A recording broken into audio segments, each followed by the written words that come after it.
The orcs are coming. Oh my. The orcs are coming. Wait, I have a little. Where are all my banners? There we go. Hello. Hello.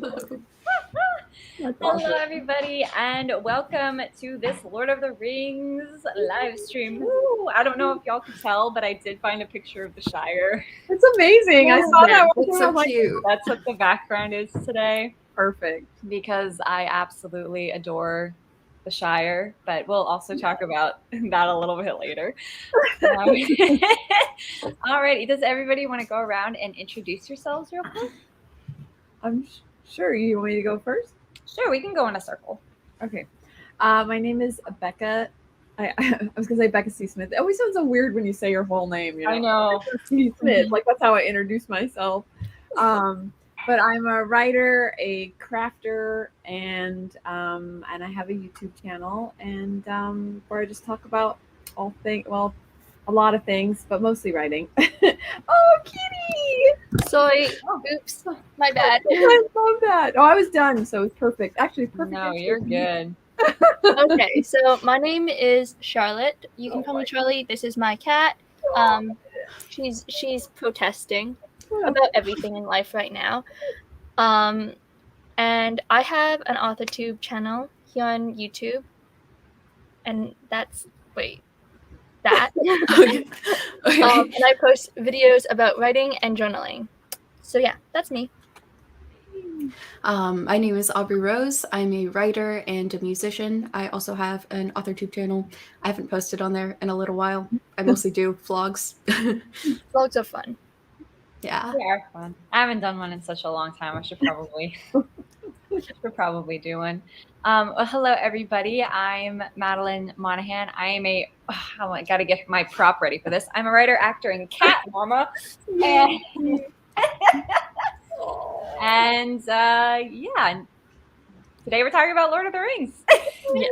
Can y'all believe? I mean, I feel I don't actually know how old you and Aubrey are, Charlie, and you don't have to tell us at all, but I'm 18. I'll be 19 next month. Oh, okay. Oh. Yeah. So Nice. I'm a little younger than Lord of the Rings. No, you're good. That's what I was saying, is that like that's one of the things I love about Lord of the Rings is you have the people who, you know, like remember when it first came out, and then like the new generation of people who were introduced by their parents. Yeah. So it's really just an awesome thing that like spans.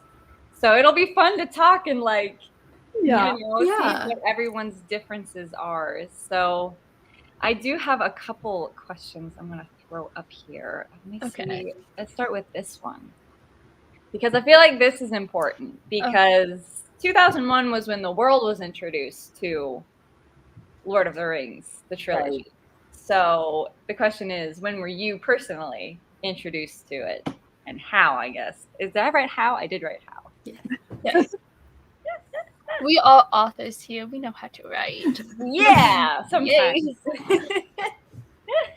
What about you, Becca? How did you find out about the wonderfulness that is Peter Jackson's Lord of the Rings? I started out with the books. I was a kid, and I was really into fantasy, but my parents, for some reason, decided to give my sister the box set of Lord of the Rings. And not you? Not me. And she's like a Stephen King, like from the, like she liked horror, like she did not like fantasy. But because she was my older sister, she would not let me read them. No. So I would sneak into her room at night, and I took like one book at a time, and that's how I ended up reading the whole series. And then, of course, as adults, I took it. She didn't even know I took it by that time when she went off to college. I actually just took it. I was like, this is mine. You didn't even read this. This is mine. And she, like, I think when we were in our 20s, she was like, I need that back. That's mine. Because suddenly she liked it now. And I'm all like, oh, just because the movie's coming out doesn't mean that you can just take this back from me. It's fine. And so, so anyway, needless to say, it's on my shelf. We made a compromise because her favorite book was The Hobbit. So she took The Hobbit out of it, and I kept the Lord of the Rings part. You kept the important part. That's right. And then I saw it when it came out. That was actually right when my husband and I, around the time we started dating. So that was kind of like one of our first, big movie excursions. We went and saw it at this really great theater in LA called the Vista. And it was such a cool experience. It was, packed house, and it was just like, yeah, I mean, the movies just really, for me, captured the books. I only had one gripe about, but we can talk about that later. I was going to say we can rant and rave all day, so we've got time. I'm just saying. But anyway, okay. Wow, that is a very nice story. For me, my introduction was not nearly as exciting. I'm pretty sure I got introduced to it because in grade school we did this in elementary school we did this independent reading thing. And we all got to choose different books, and I chose this really random book about doppelgangers. Ooh. But then one person in our class decided to choose The Hobbit. And it was a very interesting reading project because, all the books we chose were different sizes. So we all finished at different points. But anyways, so then I actually got introduced to Lord of the Rings by watching The Hobbit, because then my entire class decided to go celebrate the one group that read The Hobbit by watching the movie. And then we were all like, well, we did this a little out of order. I mean, in order, but like out of order movie version. Yeah. So yeah. Then immediately I decided I have to go own the DVDs. So then I did that. And then I just randomly will pull them up someday when I need to procrastinate. And yeah. Mostly to annoy family members. I made family members watch all of them, like as a first movie, because it's scary, okay, for little kids. Yeah. So it's like, this is your introduction to the scary. Clearly, there must have been something wrong with me though, because some of my favorite moments in that movie are the moments that should have been scary. Ooh. And I'm there like, yeah.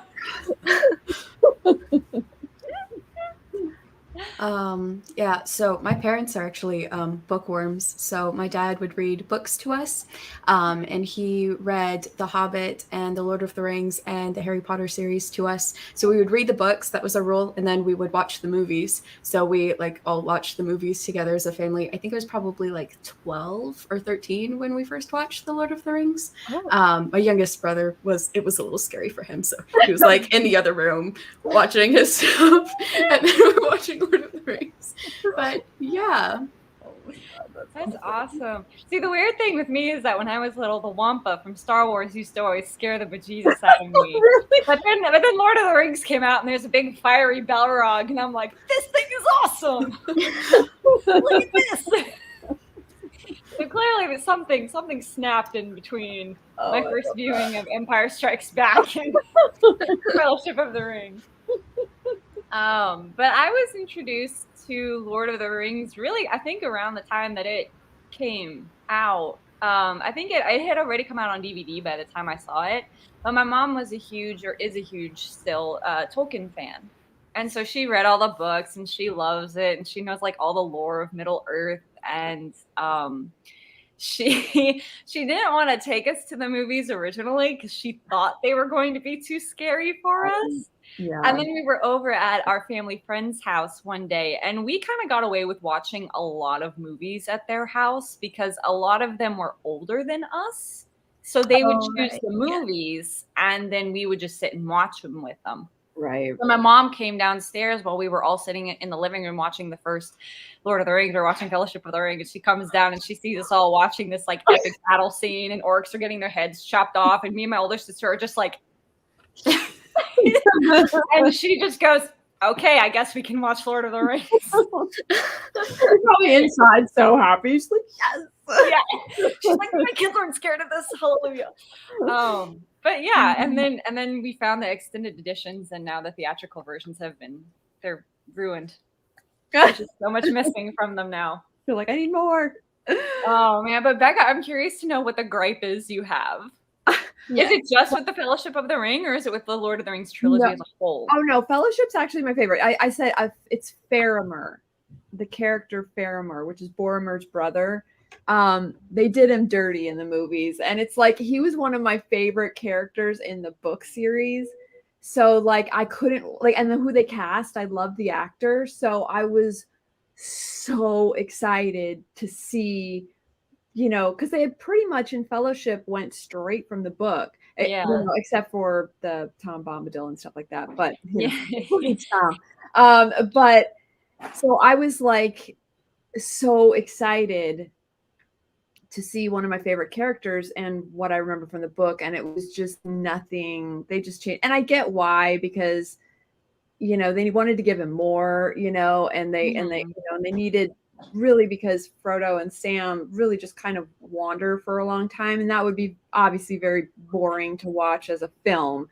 So I know they had to bring him back, and then they had to do that, you know, and so that I get it, like I get, but like the inner child nerd in me was all like, why did you do that to him? Because the coolest part about Faramir in the books is that it's sort of to show that you know, even though Boromir was born first, he really wasn't he shouldn't have been the true heir. That Faramir was a better, even in the books, they kind of made it out that Faramir was even better than Aragorn. You know what I mean? Like he was that solid. And so like when he saw the ring, like there was no temptation, like at all. He was just like, you need supplies, you need this. And he just like got them ready and got them out. And I was all like, you're amazing. But then, you know, it's the last time we see him, except, you know, later. So anyway, so I was bummed that he was all like tempted. And like, I'm like, no, he's not supposed to be tempted. He had a moment of weakness. I mean, he is a man after all. But that's what was so cool about his character in the book, was that he was so much above that. Like he was almost like Sam. Yeah. Sam really wasn't even. He was just trying to get Frodo. Like he was so worried about that he almost wasn't even tempted by the ring as well. So I liked that there were these characters in the books that were so pure of heart that the ring didn't really affect them. You know? And so, you know, that was where the movie kind of had to play more cinematic. And so I totally understand, and I'm okay. Yeah. But I was just like, I wonder if they did that as almost sort of like a form of like uniformity among the men, among man. How I don't know how to properly call the race of man in Lord of the Rings. But I because, you know, Boromir gave in to temptation there for a second, and then you had Aragorn, who was also tempted by it.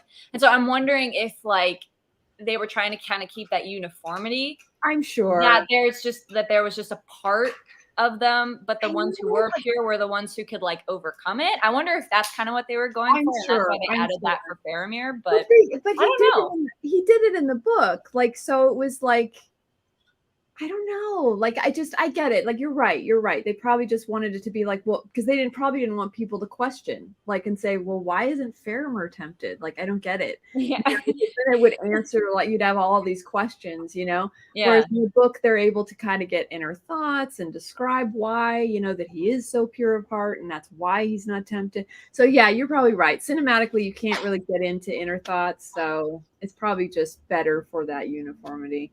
Yeah. I just don't like it.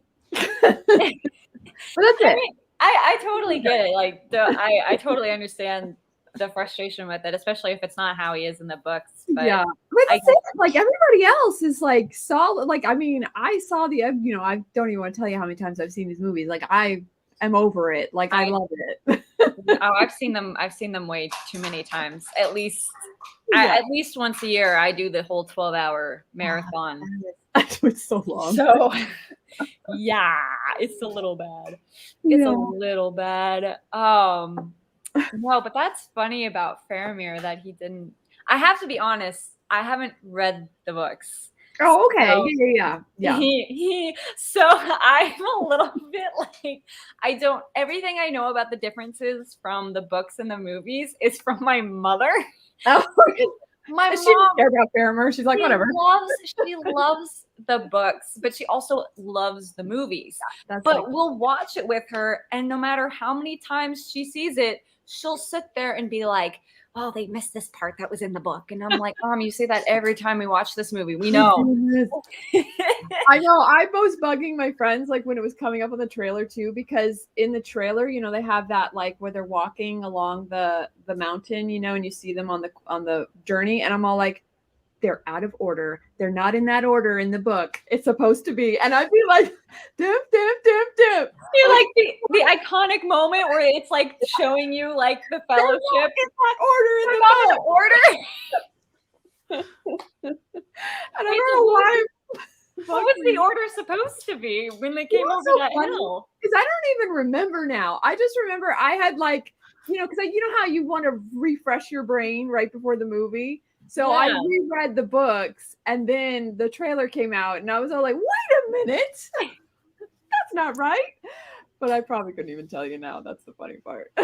That's hilarious. I do absolutely love just going back and thinking about the trailer and then watching the movies and being like, you have this shot just for trailer fuel. This is an epic shot. I love the 1x1 and like the whole introducing Gandalf, Aragorn, Legolas, you know, but I'm like, this is just trailer fuel, isn't it? It's totally. Wait, Charlie, did you say something? I've been muted this entire time. Oh no! I was like, oh, I'm sorry. No, it's all good. But what I was gonna say is I've never watched the trailer for Lord of the Rings because I bought the DVD before like they were in movie theaters or like after they were in movie theaters. I just never needed to watch the trailers. Yeah. But like I feel like now from hearing about it, the trailer's just a disappointment. It's good though. No, it's good. It's just not really in the movies, like as much as they made it out to be like this epic moment. It's going to be like, you know, and it's just like, oh, okay. Yeah, the trailers for Lord of the Rings are very reminiscent of the time period in which they were made. The early 2000s for movie trailers was a very weird. It was a weird time for movie trailers. So a lot of what they have in it is either like really out of order or is like really just, honestly, I think some of the stuff in the extended edition is in the trailer, if I remember that correctly. So if you go to if you went to the theaters, you know, in 2001 thinking you're going to see this one scene and it's not there. Yeah. You're like, well, then why was it in the, you know, so. You realize they were out of order? I didn't realize the Fellowship was out of order. No, but that's funny. I don't even remember if I watched the trailer like originally before I saw the film because I was so young and I actually didn't have a say in what movie we were watching that day. It was just, this movie's awesome. You guys are going to watch it. Right. So that's, back in the world of DVDs before even Blu-rays were a thing. VHS is so expensive back then. That's true. Oh gosh, I feel old. Anywho, you feel old? Okay, I was gonna say Becca and I we can go hang out in our little old. I'm gonna say though, I think we talked about this one time before. I think I'm actually your parents' age, right? I don't know. No, you're not. I am. Like, tell me how old your parents are. My parents are in their 60s. Oh, really? Yeah. I thought you had said they were in their like 50s. No, I mean that might have been like a few years ago, but not now. No, you got a decade on me. All right. Okay, I went to go watch the first trailer. Oh, you did? Oh, yes, I did that right now, and I just want to say that the amount of times I have seen like old trailers where there's the words on the screen superimposed on the screen and there's like a forest in the background that's like dark and moody, right, is literally every fantasy movie. I feel like there has to be like a forest. You can thank Lord of the Rings for that. Yeah. Yeah. It was so popular and so much money. They're all like, we need to do this in every fantasy movie ever made now. Yeah. I totally get what you mean, that some of these shots are just kind of pointless because the elves are just kind of like chilling. That's what the elves do. They just chill at least in Fellowship. All they do is just stand there and look pretty. Like, yeah, I don't mind. I think the trailer was more to appeal to since they have this gigantic fan base of people that have read the book since way back when it was published, and like, because even me, being older, I still was like third generation of this book series, so it's like I think they were trying to show scenes that people knew from the book really well. So that it was like, oh, are they gonna, and you get like all that excitement going. Yeah. So. Yeah, that would make sense. That's a good way to rope them in. Yeah. You know what though? The elves in Lord of the Rings, they are both my favorite and like least favorite. I actually would agree with that statement because Legolas is awesome. Galadriel's pretty cool. Elrond's pretty neat too. All the other elves, I wouldn't mind just drop kicking over Helms Deep and being like, bye. Yeah, like to me, so much of what they are just pretty. Yeah. Like just pretty. They're supposed to be just like ethereal. And that is the way he writes them, it's just these like, although thank goodness they took out all the poetry. I don't know why, but that bugs the crap out of me in the book. Like, it's just like, no, not another elf poem. No. It's just like 3 pages and it's just like, Can you replace it with a Hobbit drinking song? Yes, because then you get into the dwarf poems and then it's like, no. I know he was really, loved that he was basing it off of, actual cultures and stuff. But yeah, it was nice in the movies not to have that. But that is a big part of the elven culture, these freaking poems. Yeah. Yeah. And I think it's all elves, right? It's not just like Rivendell or Lothlorien. I know Mirkwood is supposed to be aren't they supposed to be because that's where Legolas is from, right? He's Mirkwood, and aren't they supposed to be kind of like the ones that all the other elves look down on? Yeah, they're like the cool kids, but not cool. Yeah. Yeah. I mean, that was kind of the cool thing I will say about the Hobbit movies was kind of seeing a little bit more into Legolas's realm of elves as opposed to like kind of because Mirkwood, at least how it's portrayed in the Hobbit movie, is a little bit more grim and a little more dirty, I'd say. Not necessarily in like physical dirty, but just kind of like characters are just a little bit more dirty. Yeah. Whereas opposed to when you go into some place like Lothlorien or Rivendell, it's like this really gorgeous, like you just kind of feel like the serenity about the place. Okay, but Mirkwood, you feel like you want to leave. See, I would say the complete opposite. Rivendell was okay to me. Mirkwood was like, I really liked how they they did the effects for Mirkwood.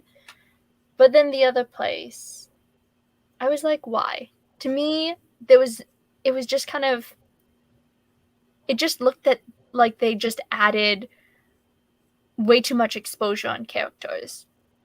Oh, in Lothlorien? Yeah. You mean like glowing, like like to me, like the effects for that place were so ugly. Oh, I get it. Because the characters, everything was. I get that it's supposed to be like an ethereal glow, right? But to me, it just looked like a lot of overexposure, like that lamp that's right behind Maddie. It's like all the characters were just that lamp. And it's like, okay. That's the fish tank here. I'll scoot this way a little. I did not realize that was a fish tank. Yeah, it's a fish tank. So I'll scoot this way so I don't look too much like Galadriel. Hey, who would want to look like her? I mean, come on. I mean, she's gorgeous. But I think I'd say Arwen before Galadriel. I mean, then you get Aragorn. So That's well, true. and that's the thing that I liked about the movies more than the books is they actually had female representation because Arwen's not in the books. Really? Like, no, like the whole thing with the Riders of the Nine and everything in that whole chase scene, that's some other dude elf that's like, ends up kind of not coming into the, he comes and helps them and then, and then that whole thing happens. But so I love that they took her character from the Silmarillion and weaved her, because that was the other thing that was difficult when you're reading the books, because even though that Aragorn is in love with Arwen, you never see her in the books, so you don't feel it. So you kind of wanted him to hook up with what's her name? Éowyn. Yeah, Éowyn. The whole time you're thinking, come on, Éowyn's so much better for you. And like, and you're really kind of, until you meet Faramir, and then you're like, oh, okay, never mind. Never mind. Éowyn, go for this guy. I want them together. I remember doing that when I was a kid and I was watching like the second movies. I saw Faramir and then I saw Éowyn and I was like, I don't know why she's going after Aragorn. Faramir is so much like nicer. And in the third movie, I was like, I was so excited. I was like, yes, you go, girl. And that's how it is in the book too. So you're like, but she's really the only female in the book. That's it. That makes sense because I heard, and Becca, I'm sure you can correct me if I'm wrong on this, but I heard that the whole reason why he created Éowyn is because Tolkien's daughter read the book and was like, where are all the women? Like, where are the females? No. Where like she was like his daughter was like, I don't like where are the females, Dad? And so Tolkien was like, okay, here's Éowyn. He's like, okay, I'll give you one. I'll give you one. But that explains why, because I always thought Arwen was like in the books. Yeah, me too. She's such an integral part of Fellowship of the Ring, and really Aragorn's whole story, character arc. She is like the reason he does anything. Yeah. And so I thought that was like a thing in the books, was that she was just present, that's just so weird to me. It explains why his daughter complained. Yeah. But because he makes reference to her, and then that like he loves her. I think there's like one freaking scene where in the background she's sewing or something, like a flag or something. I don't know. But it's just like, it's not, I mean, obviously not enough to make an impression on what she did for me. But yeah, it was like, it's funny because when you're reading fantasy, I kind of grew up with fantasy, and there isn't a lot of women in fantasy that was written in that time period in the 70s and whatever. So it didn't bug me as a kid because I just didn't, you don't really know any different if you're just consuming a bunch of fantasy, you know what I mean? Like the only time that I ever, like one of the reasons why, when I was really young, why I loved the Chronicles of Narnia was because Lucy and like all the main, they were girls, man, and I was just like, which is interesting that they were best friends, C.S. Lewis, and you think he'd be like, Tolkien. I love to know how those conversations went. Yeah. Like, just come on, listen to your daughter, come on. Yeah. Oh my gosh. I was gonna say, it is funny because it's like, I mean, Becca, you are right. There isn't a whole lot of like women in fantasy, I want to say. And I think the reason why, there we go. I gravitated especially towards like Éowyn as a kid is because I grew up with Princess Leia. Oh yeah, and, I know. And so Leia was like, she was like no nonsense, don't get in my way, I'm not afraid to use this blaster on you kind of woman. And so to see Éowyn like that, I was just like, all women in fantasy need to be like this. If they're not like this, I hate the movie. Or I hate the book, and so it's just sort of like, I feel like, I'm so used to there always being at least one kind of powerful, not necessarily magically, but just sort of like morally, compassionately, you know what I mean? Like just like a very prominent female character who, does just as well as the men. Yeah. And so when I see something without it, I'm like, yeah. Well, this was just the books though, because movies, I really feel like they really started doing that in the late 70s, early 80s with Princess Leia, with Ripley from Aliens, with like Linda Hamilton with Terminator 2, it was like you started to really like, they were not only badasses, but literally like the most badass in the entire movies. But yeah, I feel like it like in the 60s and 70s, always like the we talk about the James Bonds and the stuff like that. The women were always sort of the side pieces, Oh, I hate. Yeah, I know this is a Lord of the Rings stream, but I have a whole James Bond rant, and it's because of female characters. I hate James Bond with a burning passion. And it's because of how they treat their female characters. Even as a kid, I was like, I absolutely hate that. The names themselves are derogatory. Like, it's like, and that was, I mean, obviously the 60s when they were written, or like late 50s or whatever. And it's just like, you'd think, I mean, I know that I haven't seen any in the last decade or so. So I know that they probably tried to make the women more cool, whatever, like, but at that point, it's just sort of like, I just don't like the idea of, But anyway, you're right. Okay, it's Lord of the Rings, but still, it is hard because there's just not a lot of female representation. I mean, because even if you think about Star Wars, which of course like I grew up with too. So Princess Leia, I was her like 4 years in a row for Halloween. But when you think about it, she really is the only female. And that's that's kind of a bummer too, when you think about it. But it's like, at least they had someone for us girls to want to be like. So someone positive to cling on to. But that's kind of the nice thing too about Lord of the Rings, is that I feel like Lord of the Rings set a standard for a lot of fantasy to come after, and it's because of having characters like Eowyn. And having kind of these unique characters like hobbits, like people who you would not expect to be the most resilient or powerful, or or the most fearsome warrior, or to achieve this incredible goal of doing anything really. So I think that Lord of the Rings really helps kind of be like, these other people can do just as good as the guy swinging the sword over there. So all right, I have another question for y'all. I'm gonna throw it up here. You ready? Favorite Middle Earth location that is introduced in the Fellowship of the Ring? We're cutting off at Fellowship. What's just that one spot in Middle Earth that you love? Do you want to? Which way do you can go in a circle. Okay.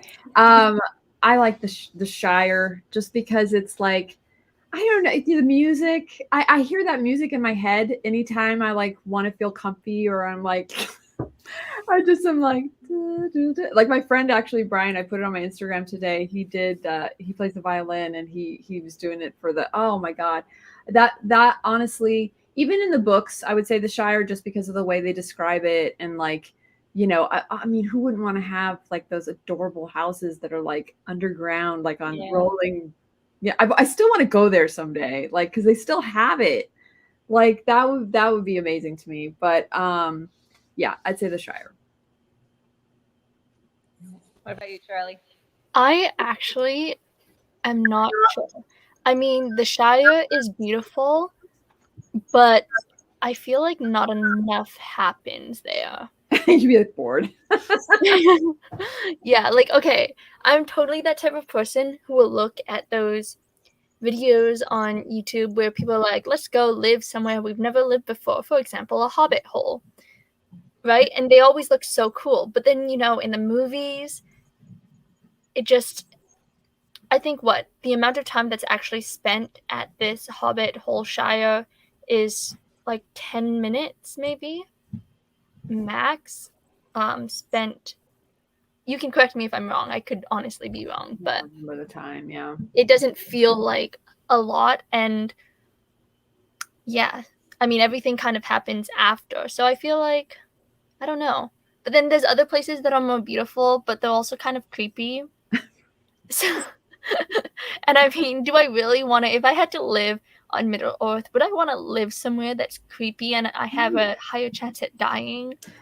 Exactly. I mean, you wouldn't be bored. Yeah, that's true. That's So true. there's that, I guess. Yeah. So I'm not sure. Yeah, I think I remember always liking the elves. So I think like when we were reading the books, so probably Rivendell. I'm pretty sure that was my favorite. That's in Fellowship, right? Yes. Yeah, but I love the Shire too. So why do you not like any of the other movies? Only the Fellowship. Oh no, I like all of them. I was just making Sorry, sure that it was in the Fellowship. Oh, sorry. Because, well, the reason why I said that is because gotcha. Fellowship of the Ring came out today. So I Oh, was thinking the Fellowship okay. specifically because that was the introduction to like Middle Earth. So we haven't gotten to like Edoras or Rohan or Minas Tirith or any of that fun stuff yet. Okay. So that's why I was saying specifically the Fellowship. Okay, I first love I the other thought you two. just like hated the other two. No. Return of the King is my favorite. I love the other two, so don't worry. I promise you, I love all of the Lord of the Rings movies. Good. But Aubrey, I think I'd have to agree with you. I think I'm torn between the Shire and Rivendell. And oddly enough, I actually also really like Moria. Like that whole sequence of them from the time they get into Moria to the time they get out is probably my favorite part of that movie. Really? And I just I know it's so weird, but it's because I love seeing it because you see like the exterior of Middle Earth, right? You see like where the elves are and the hobbits and the wizards and things like that. So it's cool to see what the dwarves have been doing the entire time and to see how their like architecture and infrastructure differs from the other races of Middle Earth. And so I just think that Moria is just really cool because it is amazing feat accomplished by these tiny little creatures. And so I don't know, it's very cool. And I like the Balrog. The Balrog's pretty neat. What about the live with him? What? Do you want to live with him though? If I don't bother him, I mean, if I'm not Pippin and I'm not sending a skeleton down a well, I'm not going to run into any issues, right? I mean, I might have to kick Gollum a couple times on the way in, but did you say quick? But I'm not going to be Pippin and walk up and be like, wow, look at this arrow sticking out of somebody. What happens if I touch it? What about the forest, okay? Because I feel like, that is it called Fangorn Forest? No. Is it no? Wait, Lothlorien is the elf one. What is Fangorn? Is that Treebeard? I think because I think because isn't that where they? I mean, in the books I know with Treebeard, it's the segment before they get to the town where they meet Strider. So I'm not sure what that forest is called. I'm sure I think there's ants in it, so it could be Treebeard. Oh no, that was really pretty. Oh, I'm sorry. I thought you said Tom Bombadil. Like, listen, my brain went to Tom Bombadil. Like, I'm so happy like he wasn't in the movie that like now all I hear is Tom Bombadil. You're right. Treebeard. Yeah. You're right. So Treebeard. Remember I got the. Yeah, I'm trying. I think Fangorn. It's been a minute since I've seen Two Towers, but I think Fangorn is the name of the forest that Treebeard lives in. Also a great scene is when he just squashes that one orc. I was like, hey. That's great. Random fun fact behind the scenes fact about Treebeard. Dominic Monaghan and Billy Boyd got stuck in his hands for like a solid 2 hours. They actually made like an animatronic to like move and hold them, and the thing malfunctioned and they got stuck in it. Oh, no. That's I'd be like freaking out, and then you know how much that cost, so they're like they can't like. I know they're not ripping it apart. They're like, how do we get these guys out of here? Yeah, I just looked it up, and yes, it is Fanghorn. Yeah. Okay. Yeah. No, I love Google at your fingertips. You can just look up anything. I know. The things we didn't have in the first Lord of the Rings movie. I know. It's like if I wanted to know anything like about Lord of the Rings, I had to go to my mom and be like, Mom, what is this? And she'd have to like go to the book and look it up and read me a passage and be like, okay. Man, yeah. I mean, that's the nice thing about having the Silmarillion too. You know, just like what's the history? It's a little bit more like an encyclopedia than the books. Yeah. My mom used to get so annoyed with us whenever, especially when we were younger, because we didn't fully understand everything that was happening in Lord of the Rings. So she was our Google when Yes. we were kids. So something would happen and you'd be like, "Mom, what's going on? Mom, I don't get it. What's he doing? Mom, who's this guy?" Mom, like every 5 minutes, we're asking her questions. She's like, "I knew this was coming, Andy." Like my mom didn't shy away. As soon as the extended editions were out, she bought them, and that's the versions we'd watch. She would never show us the theatrical versions. And so for 4 hours, we're sitting there going, "Mom!" Oh, that's awesome. Oh man. Okay, let me see. I have other ones. Which one should I do? Let's do this one. I feel like this is a good one. Who is your favorite character in Fellowship of the Ring? Oh, gosh. I know my least favorite character. Oh, who is that? Honestly, I really do not like Aragorn. Them's might be fighting words. Really? That's interesting. No. Why? No. I just find him so annoying. And like I had to look, okay, I know everyone's like, yes, but him and Arwen, but I had to look up the history between him and Arwen because in the movies, and I didn't read the book, right? So it just feels like there's just flashbacks or like random. But that's why, because she's not in the book. Yeah, and I was like, okay, so what is this? He's just dreaming about this random girl? Where is the tension or anything? They tried. I know, but I was like, it just didn't work for me. So I was like, if you just cut him out and replace him with Boromir. Or someone else. I hate No, really? No. I feel like he had so much potential, okay? He had so much potential, but he died. No, I love potential. He was like so tempted all the freaking time. Like, give me the ring, give me the ring, give me the ring. No, but that's because he needed to have more character arc, okay? Like, I feel like if he were to replace Aragorn, we would have a lot more in-depth. No. This is the generational difference I was talking about back then. This is what I was talking about. You're making my I'm gonna have a heart attack. I'm old. Why are you doing this? Okay, fine. Then in that case, I would have to say I love the Treants and I love Legolas. And low-key, I thought Legolas was like the epitome of the male anatomy for the longest time until I watched more dystopian fantasy movies and realized that people cannot shoot arrows that quickly. And then all my hopes and dreams got dashed and burned somewhere. Oh, you can if you're Legolas. That's how that works. That's right. Yeah, there's no elves technically on our coast. You don't know. True. Yeah, that's true. There is no proven physical evidence that elves do not exist. Therefore, they totally could and could totally skateboard down a stairwell and shoot arrows.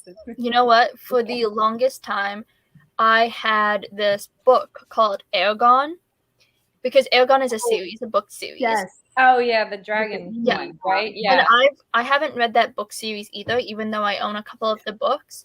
But I had this lore pop-up mythical book, and it had gems and explained things about the lore of Eragon. And I honestly thought the two were so similar. I was like, apart from the storyline, I could just go to Eragon to figure out what these characters, what the difference between orcs and dwarves are, and blah blah blah blah blah. Okay. Because I don't know if y'all have realized, but have y'all read those books, Eragon? No, I haven't. No, I haven't read the Eragon. Well, they have a god awful movie that came out many years ago. Yeah. No, I think the movie's trash. No offense. None taken. But I haven't read the book, but this mythical explanation book just reminded me so much of Lord of the Rings. Okay. Yeah. That was a short way to summarize my long introduction. Oh man. So allow me know who your least favorite character is, which is still so shocking because he's like, oh, he's everybody's favorite character. He's my mom's favorite. Yeah, I feel like, I mean, because I would say like honestly, I'd say Strider more than Aragorn, even though I know they're the same person. I just liked the character of Strider more, like, because he was just like so, I don't know, like mysterious and like, but he was like, and then once he went by his true name Aragorn, you're like, oh okay, and he just became more kingly, I guess, in that sense. Like I kind of liked him more Han Solo-y, if that makes sense. Yes, yeah. But honestly, I'd say my favorite character, if you're going by the whole series, ultimately ended up being Sam. Just because he's cute. He's just such a good hearted, just so pure, and just like, I don't know, it's like whenever I feel like anyone says Sam's name, I'm just like, when I was waiting in line for Star Wars, Phantom Menace, right? Elijah Wood and Sean Astin were waiting in line with all of us, right? And so really? Yeah. Eventually they had to take them away because people just would not stop. Yeah. What was crazy though is that it's when you suddenly realize how many pivotal roles that in pop culture that Sean Astin has played, because people were either yelling Sam at him, or they were yelling Mikey from Goonies, or they were yelling Rudy. And it was just like, it got so out of control that they had to take Elijah and Sean into the actual Chinese, because it was of the Chinese. So they had to take them into the inside to wait, because it was just, people were just going, I mean, you know, it's Star Wars, so it's the same kind of crowd. So people were just going bonkers. But it was just hearing Sam,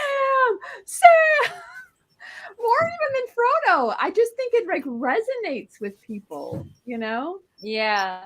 Yeah, see, it is. It's like people, yeah. I have to agree. I have said, and I will always say, and I will always stick by this, Samwise Gamgee is the best character in Lord of the Rings. Like no one else, I think, holds a candle to him, because he is just, to me, he's the true hero. Like Frodo might have carried the ring, yeah. Sam carried Frodo. Very much. Yeah. Sam, and it was nice because he had like, the ring was destroyed. It was also nice because his character flaw was like so important to the story, Sam's, versus Frodo, who just Frodo felt very static to me at times, yeah. Like he's just kind of, the only reason why he was there is because he was there in the books.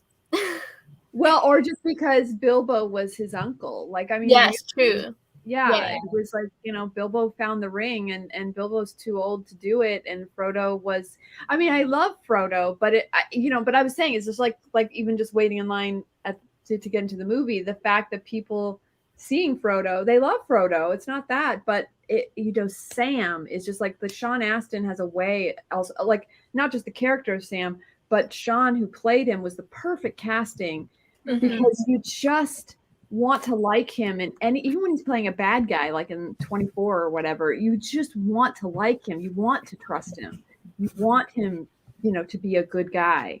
He definitely has that like feel, you know, whenever you watch Sean Astin in something, you're just like, I would like to be your friend. Don't. I would like to be your friend, please, may I? And you feel like you are. I think that's why everyone just kept yelling at him. Like, hey, I mean, but he just seems like he's very approachable too. Yeah. Which I think is why he was so perfect for Sam, because Sam is the glue that holds so many things together. Yes. And it's because of how approachable he is and how responsible he is. And you know, that somehow he keeps managing to dig up this never-ending courage, even in the face of complete failure.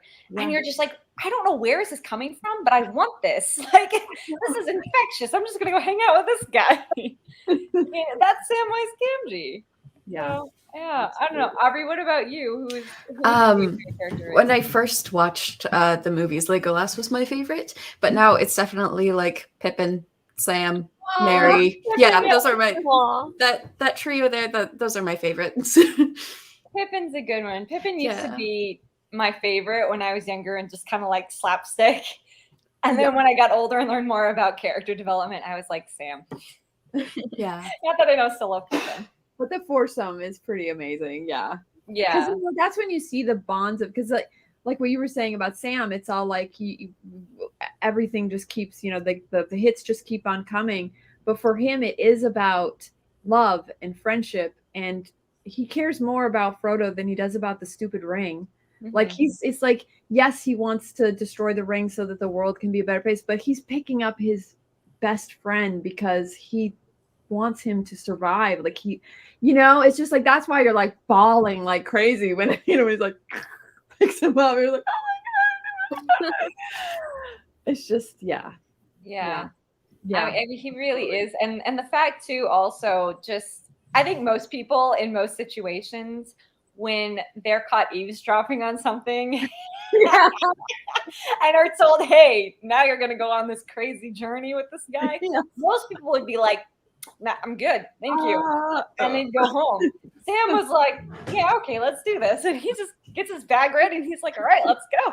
Let's do this. He's just such a joy to watch. I love Samwise Gamgee. Me too. He will always be the best. All right, let me see. Although shout out to Gimli though, because Gimli is pretty awesome too. Yes. Which I guess could also go up to this one, which is your favorite moment in the Fellowship of the Ring. Ooh. Oh gosh. Because it's just fellowship, right? Yeah. If you had to pick a favorite moment in Fellowship, I'll be lenient. We can expand beyond if you want to. We want to go for 2 hours or Return of the King. I was gonna say my favorite moment is with the I am no man, and then she takes the guy out. Oh, I mean, hands down, 100%. That tops everything. But that's like the big one for me. But yeah, in Fellowship, it's interesting because with Fellowship for me, that's the one I watch the most, because it definitely feels like out of the 3 movies, it almost has a conclusion, like a beginning, middle, and end, whereas the other 2 just feel like an extension of the story. Yeah. So like when I need to get like my Lord of the Ring fix, sometimes I can just watch the first movie and kind of okay, you know what I mean? And then I don't end up watching the other 2.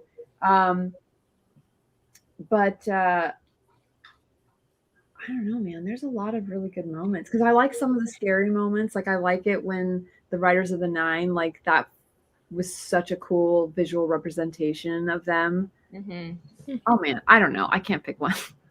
There's a lot. I mean, because it's one of those movies that you kind of like as a whole. Yeah.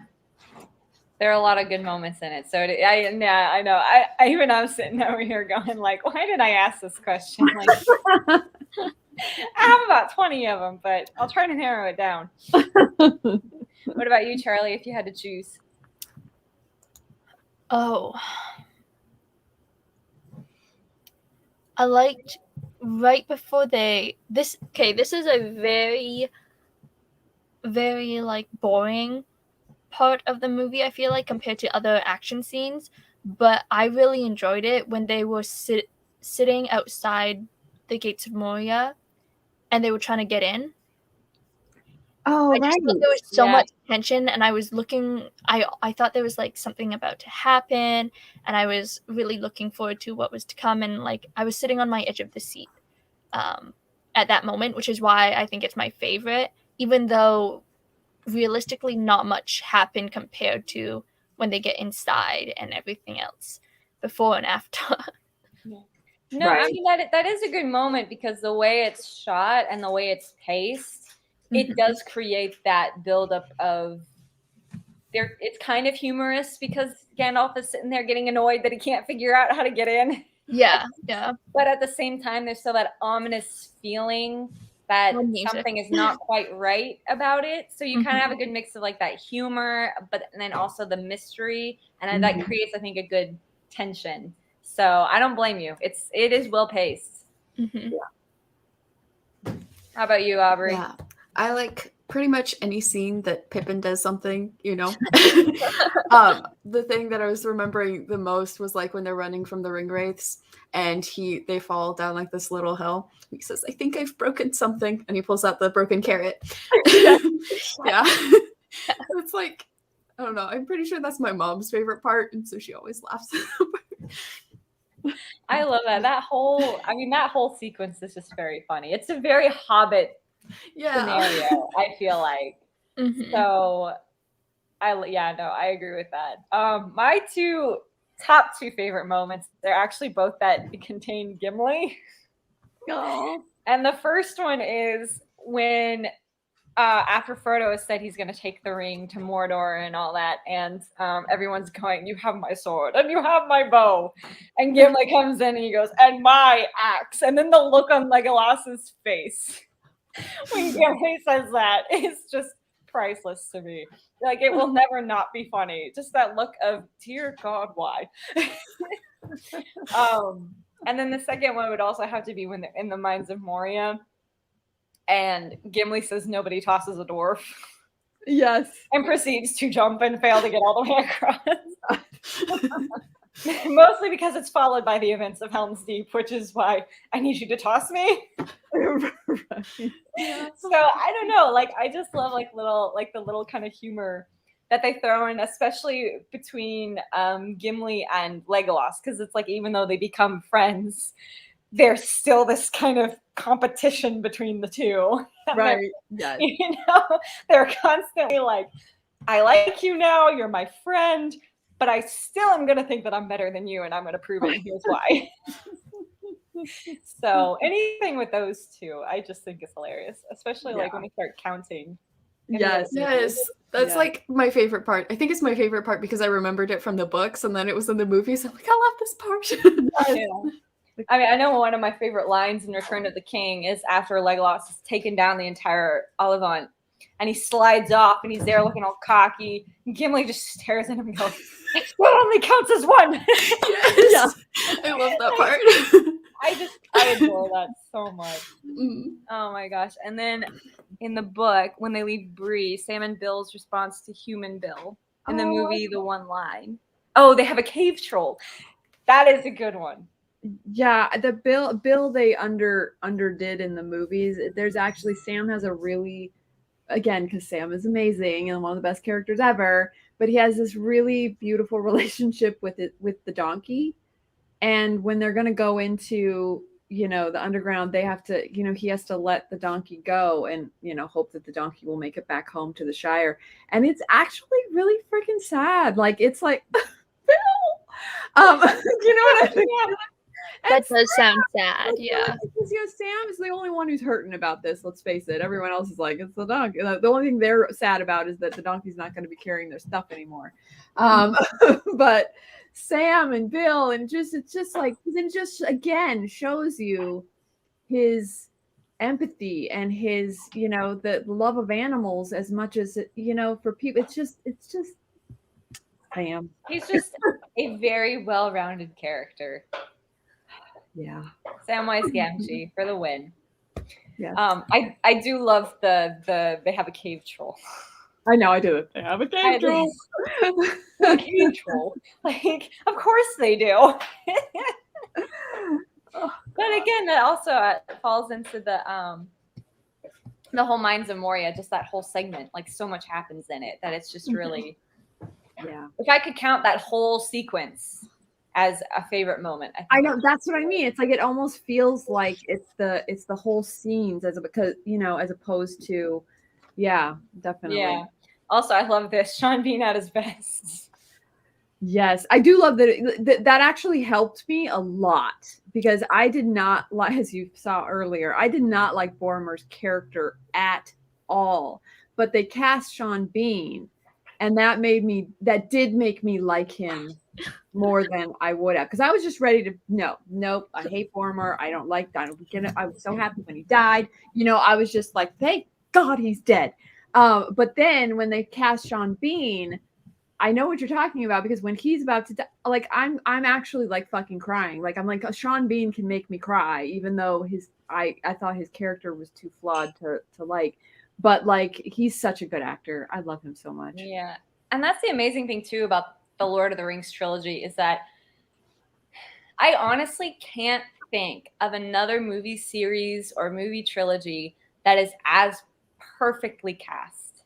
Yeah, as Lord of the Rings. Like they nailed every single one of those characters. Every single character you believe is real, and it's because they just managed to find the most perfect people to play these characters. And it was funny because I was looking up just like random facts about it earlier today, and I was looking at the list of people who auditioned for Jake Gyllenhaal apparently auditioned for Frodo. Vin Diesel apparently auditioned for Aragorn. They asked Sean Connery to come be Gandalf. Like all these people who I can't see them in this movie, and it's because they just managed to find such fantastic people. Yeah, and there's just no better casting. You know? Yeah, that was ridiculous. Everyone was spot on for sure. I mean, it's kind of uncanny. Like even my mom was like, it's weird that everyone is just so spot on, you know, and that they cast everyone so perfectly. Yeah. I mean, it is crazy. And I love this comment. He's very good at dying. Very good at dying. That's all he ever does is die. But he's dang good at it. And I mean, if you're good at something and it gets you a paycheck, just keep doing it. Exactly. You make us cry every time, buddy. It's all right. You're good. You're good at it. That's a gift. Oh man, it is funny though because Boromir's death scene did not used to make me cry as a kid, and I think it's because I didn't understand the weight of what he was saying as he was dying. Yes, I was just kind of like, oh, this guy was annoying, and now he's dead. Yay! I know. And I think now that I'm older and I go back and I watch the movie, it's like, oh no, wait, this is actually like really sad, and like he actually was a good person in the end, you know. Yeah, and you know, I feel bad. So much potential. Well, I mean, I do believe that is true in the sense that if Boromir wasn't such a self-centered, you know, like power-hungry character, there was something. And then when you see his father, you're like, oh, that's why he is the way he is. That in that last moment, you see a glimpse of that potential. And that's why I think I did cry, because if Sean Bean gave us that, because I did not get that in the book. I was so happy he was dead in the book. I was just like, you're dead, good, bye. You know, like just go away. You know, but in the movie, you're right, Charlie. I saw that like you see the potential, and that's all to me. That's all Sean Bean. Like he gave us that moment of like, now that it's stripped away, now that, you know, the temptation, like he sees like, oh my God, what was I thinking? Like, what did I do? And now I really messed things up. You know, like it was so good. And that to me was not done as well in the book, or maybe in the book, like I said, they were really trying to do the extreme of Faramir and Boromir in the book, like Faramir good, Boromir bad, you know what I mean? Like so that, and dad asshole, you know what I mean? So it's just like, okay, poor Faramir has just been living his best life with this horrible father, and you know, so yeah, Sean Bean for the win. I mean, he really did. I mean, it's like he knew he was only going to be in the one movie. Yeah, he was like, I'm just going to give it my all. Like, I'm going to make. And then he was so good that they kept bringing him back for flashbacks. I know. I have to admit, though, I'm kind of glad that they did, and that they showed, because that was the thing that I thought was weird about the theatrical version. When I watched the theatrical version of The Two Towers, I know this is for fellowship, I'm breaking my own rules here. But I was like, it's weird, like that moment where Faramir is like sitting there and he's like kind of just staring off into space after he's told Frodo and Sam that Boromir is dead. When I'm watching the theatrical version, I'm like, what is he doing? I don't get it. Because it's not in there. It's not in there. And then you watch the extended edition and it actually shows him holding the broken horn, and then it goes to the flashback in Osgiliath, and you're like, oh, they were actually like brothers. Yeah. Like it wasn't just like you know, I don't know how it's portrayed in the books, but at least in the movies, it was they actually like had a respect and a love for each other. Mm-hmm. So it was actually, so it made it all the more heavier. Yeah, you know. I don't know. And I think a lot of that too, again, is credit to Sean Bean, because, there's, even in those short moments, you see there's this conflict of his love for his brother, his duty for his kingdom, but then also his responsibility as the firstborn son.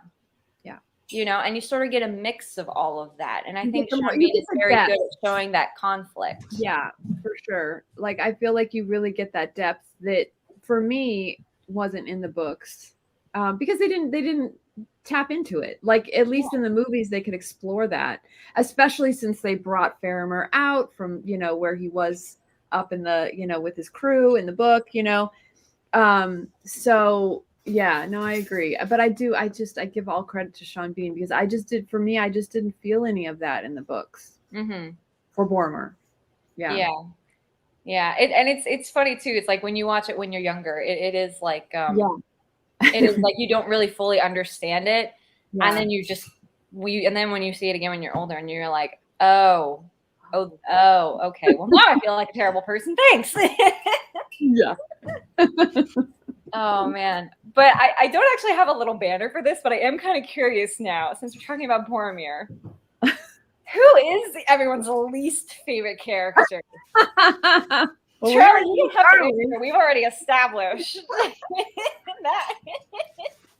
Oh my God. I'm just curious now, like, who is... Mine was Boromir in the books. Mm-hmm. And I guess because I do like all of the... I mean, unless you're just going to go for, like, characters that are just jerks, like, I would say their dad, like, I mean, they didn't really give any redeeming qualities to him, and he's a good actor too, but yeah, I would say in the books for sure Boromir, but I'll give it an edge with Sean Bean. He did get me past that, but if you're just going by fellowship, I'd have to say Boromir. Okay, so fellowship, Boromir, if you had to go overall, their dad. And who? Their dad, Boromir and Faramir's dad. Yeah, no, Denethor can jump off of the building. Yeah. Pretty much. Yeah. If he could just set himself on fire and jump off the building, that'd be great. All right, Charlie.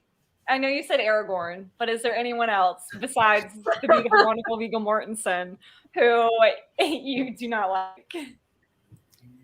I mean, like Arwen, but like I know she means a lot at the time that it was released, so I get it. But like when you watch back, then you're kind of like, okay. You're not alone, it seems.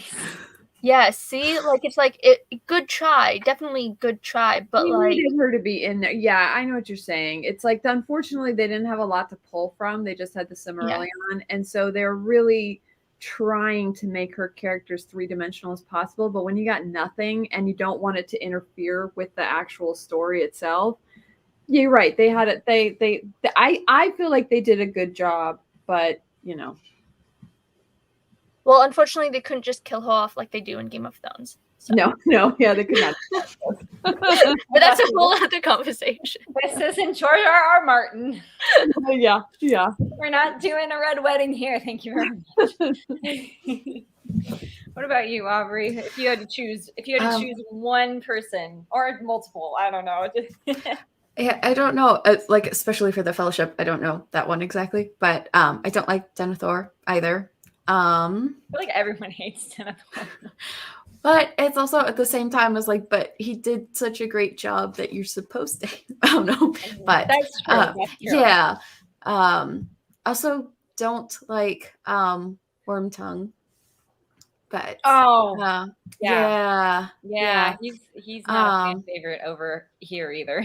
And like a lot of the characters that I liked the first time that I watched the movie, I thought were boring like the second time that I watched them. Or like as I got older and know like the comedic relief people are my favorites. So right. I don't know. Frodo just seems a little like, yeah, I like him, but he's not my least favorite. But I also do feel like he's a little he lacks some character. He's just Right. kind of like, yeah. Yeah, I get that. He does overstay his welcome from time to time. Yeah, he's just going through the whatever. He's accomplishing the journey, but how much does he really change through it? Yeah, a lot of who he is based on the ring and his parenthood. So yeah, that's fair. I also used to not like Gollum, or he used to scare me. Now he's so interesting. I love the conflicting personalities because I'm sort of writing a conflicting personality. So I'm like, let me implement Gollum into this story. How do I do that? Yeah. So, again, I think Andy Serkis deserves a major standing ovation for that role. Like, I really do. Yeah. That was awesome. Amazing. Which is sad to say because Gollum is actually my least favorite character. Really?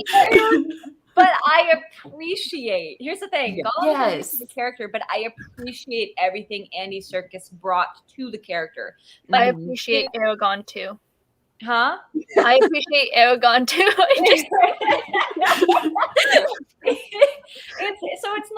It's not that he's my least favorite character in the sense that I just think he's pointless or something, like he doesn't serve a purpose. He's my least favorite character because Andy Serkis makes his character so manipulative and so slimy and untrustworthy, and like you just I just don't like him. But it's because of Andy Serkis's performance and how well he plays, especially the Gollum persona. Not so much Smeagol, but Gollum. Like it's how he does that makes him my least favorite character, because you know that when Gollum is present, when he is the forefront personality, nothing good is gonna happen. And so he just does such a fantastic job with that. So it's like, it's not that he's my least favorite, again, in the fact that it's not a good performance. It's the exact opposite, that it's a freaking awesome, an amazing performance. They should have won this dude a freaking Oscar. But I'd have to say Gollum, just because he gives me the creeps, and he's just so slimy, and you know he's not there to actually help. So I don't know. And then of course Denethor. I think Denethor just needs to. I hate that man so much. It's like, are you kidding me? Leave my Faramir alone, sir. I know. Oh God. Okay, so I have a He's question. A better man than you ever could be. Yes. I have a question then for the two people who read the books. Which character from the movies and the books stayed the most similar? Oh, I mean, a lot of them I think stayed pretty similar. Like I said, the only one that really threw me off was Faramir. Okay. But they stayed pretty true on all the others. Don't you think? You know. From what I remember, it's been like years. But from what I remember, I think the same. Yeah. Okay. Yeah, that's why I loved it so much, because I was such a fan of the books, and I'd read them so many times as a kid, and whatever. So that was like I said, that's why I was so shocked with the Faramir incident. Because they had been so dead on true, and like even better, like I said, like Boromir, I actually felt for Boromir, and I didn't think that was going to happen. So like I was even like even more pleased, so that was I think the only reason why I was thrown off by Faramir, because everybody else to me was just spot on.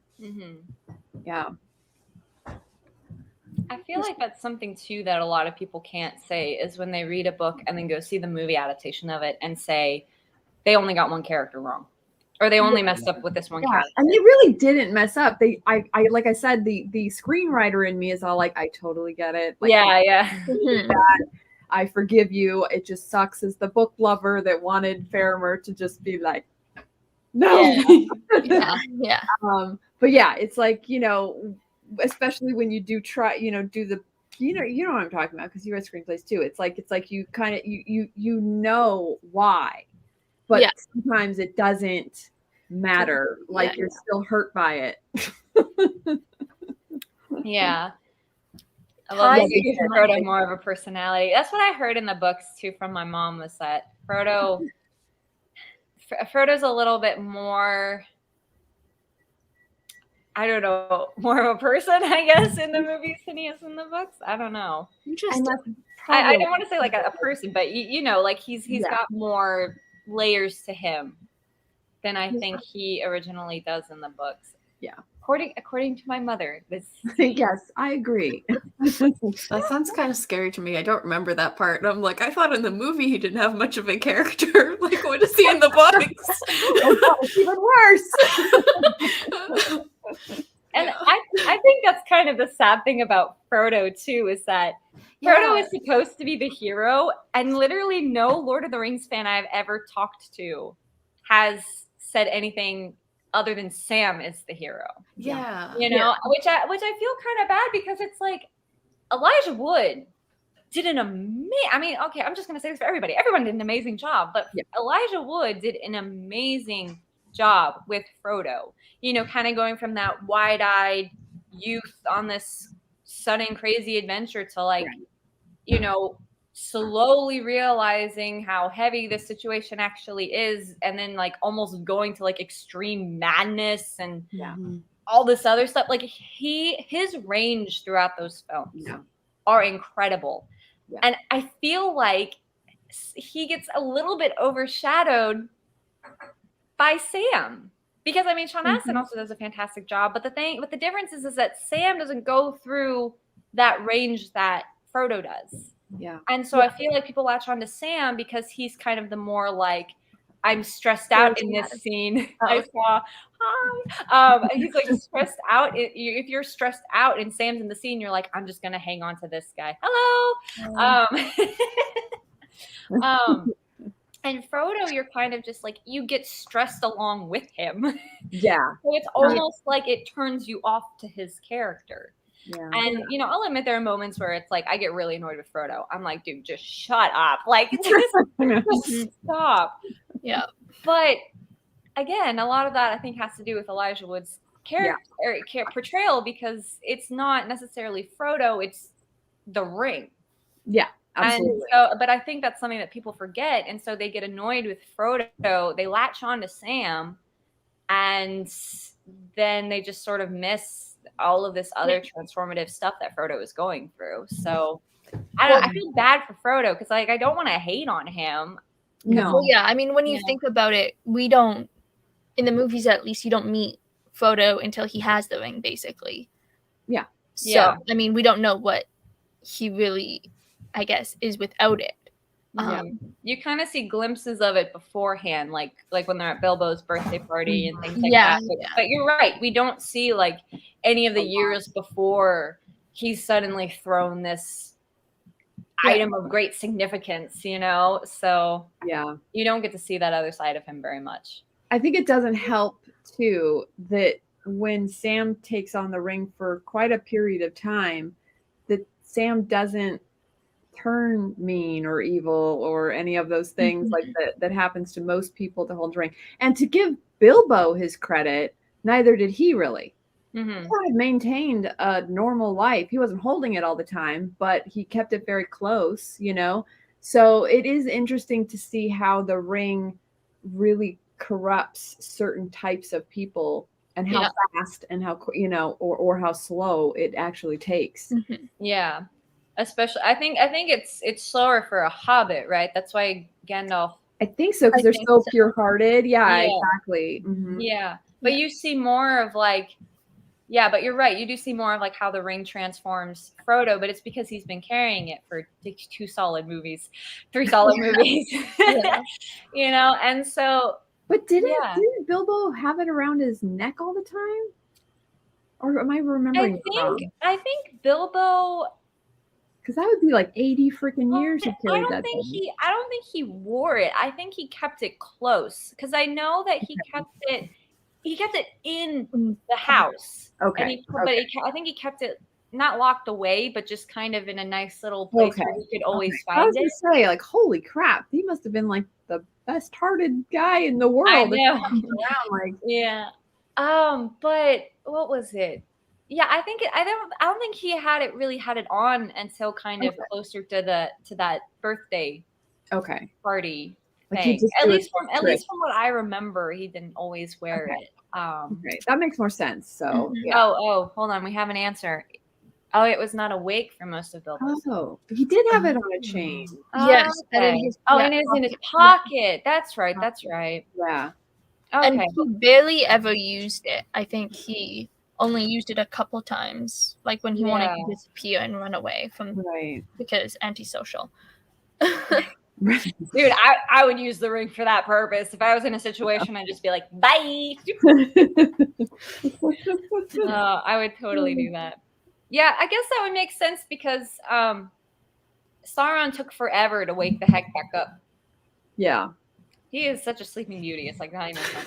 Like, yes. Okay, here's another random question for y'all. Sauron's appearance at the beginning of Fellowship of the Ring, when they're doing the whole backstory stuff. Yeah. Awesome or over the top? I loved it, but now I'm thinking you're going to think it's over the top. No, I loved it, but apparently a lot of people think he looks really stupid. I thought he looked amazing. Yeah, I really liked it too. Oh man, what did y'all think? Awesome or over the top? I don't remember thinking it was over the top. I think it was good. Okay, I just had to know because it's like a lot of people when I said Sauron looks really cool, they either think I'm talking about the eye, or they think that I think both look cool. Yeah. Yeah. The eye was kind of funny though, I'm not gonna lie. Every time it came on, I was like, did Sauron really have just like one fiery eye? And that's what I can you guys see, I have to say, okay, our kitty litter box, I literally call it the Eye of Sauron. Here, hang on. See if you can see it. I want to see this. Oh wow. Oh, is that a litter robot? Yes, but I call it the Eye of Sauron because it's my gosh, wait. Funny. No, I have that exact same thing. You're right. It does. It does, and then it glows like when it's dark. It's the Eye of Sauron. When we first got it, I was like, "Oh, we just got the Eye of Sauron." But it's great. I was looking at it like as like an oval, like vertical. But if you like look at it to the side, it's like yeah, it moves. It rotates. Yeah. Hello. So I see you.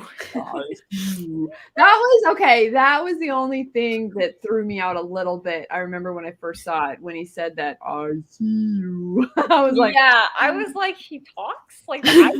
I didn't need that. He didn't need that. It's like, how does an eye talk without a mouth? I guess he's got like the mouth of Sauron, but also I don't. In the extended editions, whenever that guy comes out, I'm just like, greetings. Yeah. Oh yeah. Like it's just so that one is over the top. I'm not gonna lie. Like the mouth of Sauron, he just was like, I've got 5 minutes in this movie. I'm gonna ham it up as much as possible. Yep. I'm gonna get cut out of the theatrical. I kind of liked how creepy he was. Now that I'm thinking about it. Yeah. I just love too how he's like smiling when he's doing it. Right? Kind of looking at each other like, what is this? Oh my god. That's for the longest time too, I had no idea what that was. Like he came out and he started talking and I thought it was just like another orc. Yeah, right. And I'm just like, oh, this is cool. And my mom goes, the mouth. And I'm like, what? What? She was like, the mouth of Sauron. And I'm like, Sauron's an eye. How does he have a Wait, like what are you talking? Like I was so confused. So she had to like sit me down and explain to me what the mouth of Sauron was. And I was like, why can't Sauron? I mean, Sauron just talked to Frodo in the ring thing. Like, You'd be like telepathically. Come on. Is that why they call the doorbell a ring? Is because you ring it and then it talks to you, so it's like Sauron. You put on the ring and then Sauron talks to you. Sorry, that's the dumbest joke I'm gonna make all day. So bad joke. No, but I love that. All right, here's another fun this or that, I guess. Gandalf the Grey or Gandalf the White? The Grey. I think I want to say the Grey too, because in the White he was almost like forgets everything, and like he's still cool, but it's like, oh no, he's not cool.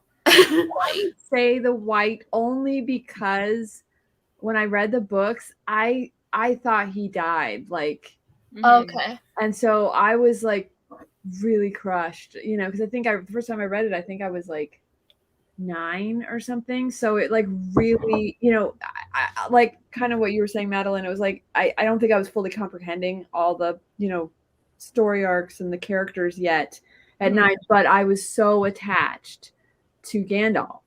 So when he died, I was almost like, I don't like my brain. I'm like, I don't even know if I can move on. I can't move on. And then when he came back, I mean, I didn't like that. You're right that his memory was kind of spotty, but I didn't care because I was just like, he's alive and he destroyed the Balrog. Like, I was just like so amazed at like what he did to survive and then how he came out of it like even more powerful.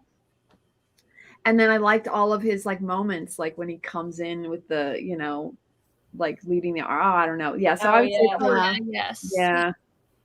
Yeah. On the third day at dawn, look to the east. Yes. Yeah. Oh. Yeah. No, I mean he definitely has some awesome moments as Gandalf the White, but I think I'm gonna have to say gray too. Just because I almost like how abrasive he is with everybody. And I mean, because he is so kind of like the voice of reason, but he's got this attitude of, you idiot. Like, how do you not know this? You know? There's just something about him that is just much more like, he's just more fed up with the world, and I kind of like that. You know, I just think it kind of adds some humor to his character because he's like the straight character when all the other characters are like off doing stupid stuff, and he's just like right. But it's almost why like do we keep you around? Oh no, it kind of reminds me of like me and my siblings, just that kind of those relationships where sometimes you're annoying each other and like you're all idiots. But then there's always like the one that's like, what are you doing? Yeah. Yeah. I love that though. I mean, he does have some great moments as Gandalf the White, but I think in terms of like his character, I think I like it better when he's Gandalf the Gray. But oh my gosh, that Helms Deep. I love Helms Deep. Yeah. I'm going for favorite fight. Actually, there's a fun one. Favorite final battle in Lord of the Rings. The Two Towers and Return of the King included. I know there are a couple final battles in that movie because there's about 6 different endings. So once again, I only know the battle I like the least. Charlie's just coming strong today with like all the things like. Okay, what's your least favorite? For me, it was actually the tree ant fight. Oh, okay. The Ensign Isengard? Yeah. Because I don't know. I just didn't get it. I was like... Yeah. Honestly, I kind of agree with that as being my least favorite too. Not that I mean, I guess it was just a lot of CG. So it's like, and it was great, but sometimes that does tend to pull me out a little bit, you know, because I don't know, you just don't feel as, even though I know the orcs were all fake too, you know, so it's just like, but you have enough like human character. I don't know. Yeah. I will say though, the tree that catches on fire and dunks himself in the water. Yeah, that's funny. It's probably one of my favorite moments in that movie. That's pretty awesome. Yeah. Clunk. Hey, you know, you're made of wood. Yeah. I don't know. I probably would have to agree. I'd have to say my least favorite is the Isengard takeover. I mean, it's important. It's an important moment, but compared to the other things that happen around it, it's sort of subpar. It almost felt like a side battle, even though it is a major battle. You know? Yeah. Mm-hmm. I mean, taking the hobbits to Isengard. That is have you seen that song? Oh, yes. Yeah? Oh, yes. I know that entire remix by heart. That and Why Is the Rum Gone? Okay, that was early YouTube. Those were like the first like viral videos. Yes. Oh my gosh. Okay. So that song is a perfect. I don't even know what year that song came out, but that was when I watched The Hobbit for the first time. Okay. I love it. All right. So Aubrey, least favorite battle. Oh, And then we'll talk about our favorite one. I don't know. I can just say the same one because I think it's just like the ends are kind of awesome and it's not really much of a battle. They're just kind of destroying everything. Yeah, it didn't feel like there was much resistance. Yeah, I don't remember. Yeah. I can't think of one. All right, favorite. I mean, mine still goes with the I Am No Man. Like that's like the final battle at Ministry. Yeah. Just for that moment, really. I mean, because honestly, all the battles kind of like there are some really great moments and action scenes and stuff like that. Mm-hmm. But that was the moment that in a battle that like went beyond fighting for me. Like it became like a holy crap. Like, you know, like it just, you know, goosebumps and like, you know, proud tears and just like, yes. And, you know, and when a battle can do that for me, have a moment like that, that's when I'm just like, okay, that's amazing. Yeah. Charlie, do you have a favorite? Seems like no. No, I still don't. No. No. Watch the trailers for the other two real quick. See if you can. I've watched the battles, but to me, they're okay. Right. I don't think I have a favorite because there's just so many of them, and they could all be at the climax, to be honest, right? I mean, they are technically, but like the climax of all the movies just literally just feels like every other final battle scene to me. Mm-hmm. Right. Because you kind of need that anchor kind of thing. Yeah. Mm-hmm. Yeah. I don't know about like a specific battle, but I always love when Gimli and Legolas are competing. That's like the best part. When they're swinging from the elephant. Yes. Yeah. That was good. And then I also agree with that. Or like with the stool. That was funny too. And Legolas was like, "Do you want a stool?" Yes, I remember that part. And the actor's actually like really tall. That's why it's even more funny. Yeah.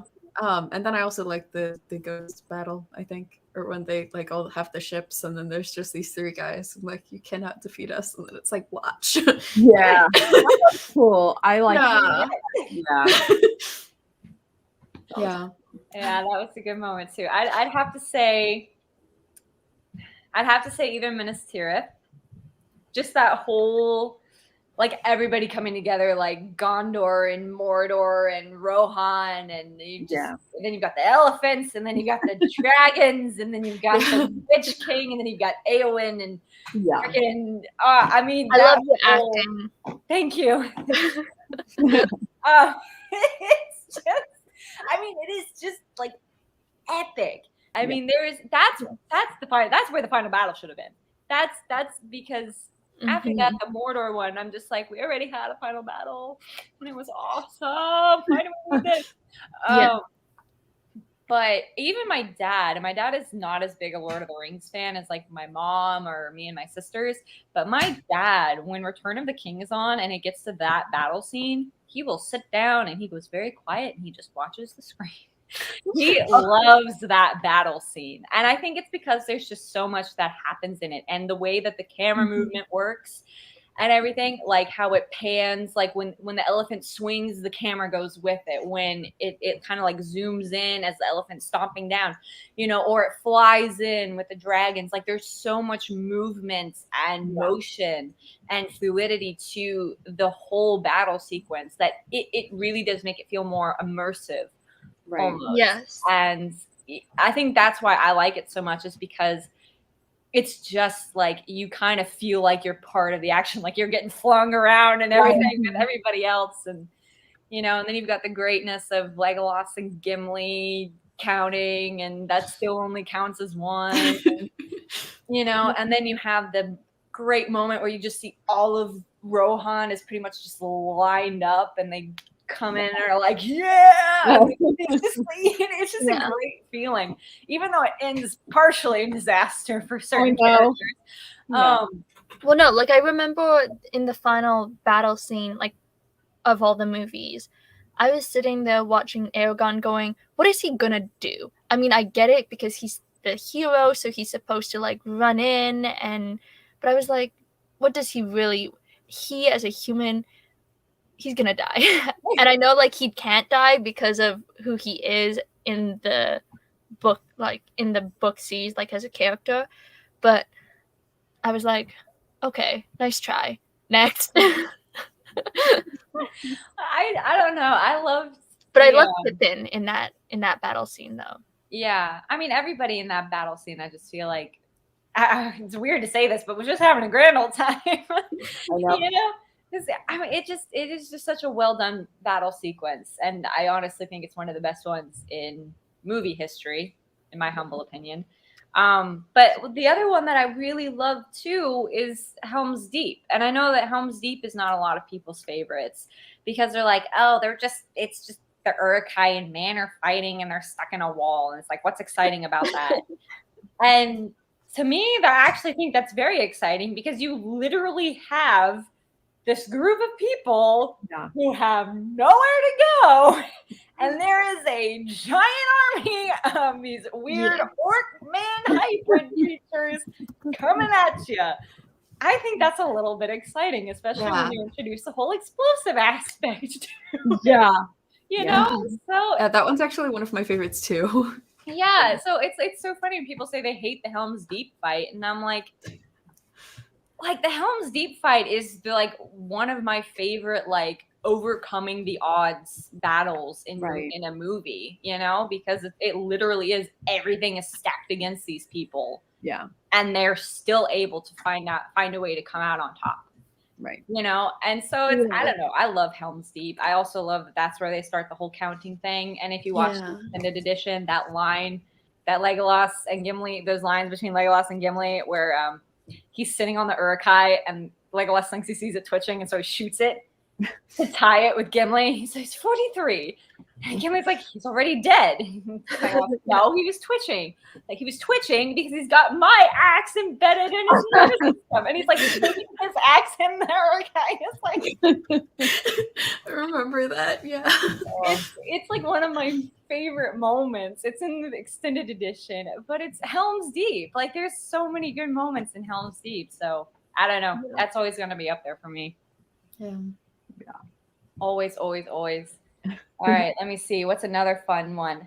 Favorite Middle-earth creature, not including like dwarves and hobbits and things like that. But I'm thinking more along the lines of like goblins or orcs or ents or eagles, which I don't understand why they didn't fly on those. I was going to say how it should have ended. Did you ever see that? Yep. I watched it go. And then you have Gollum go. I just love the end of that video where it's like, can you imagine what it would have been like if we walked the entire way? Yeah. And then someone else says, yeah, one of us might have died.